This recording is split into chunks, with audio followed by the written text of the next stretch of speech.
Here's an example on completing the square where the squared term is not 1. So that's the first thing we need to do, is to get the n squared coefficient equal to a positive 1. So I'm going to factor a negative 1 out from everything.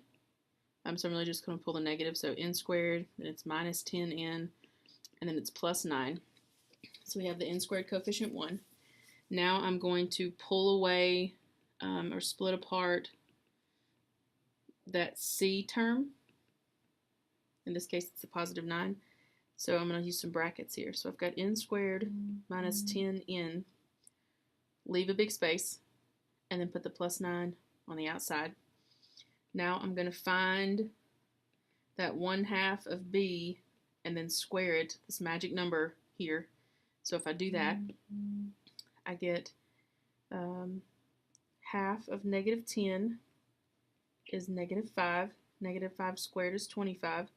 So again, you add it to the inside, and you subtract it on the outside to account for the fact that you're making new numbers.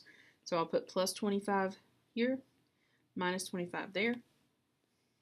Then the next thing you do is come down and factor that n squared quantity.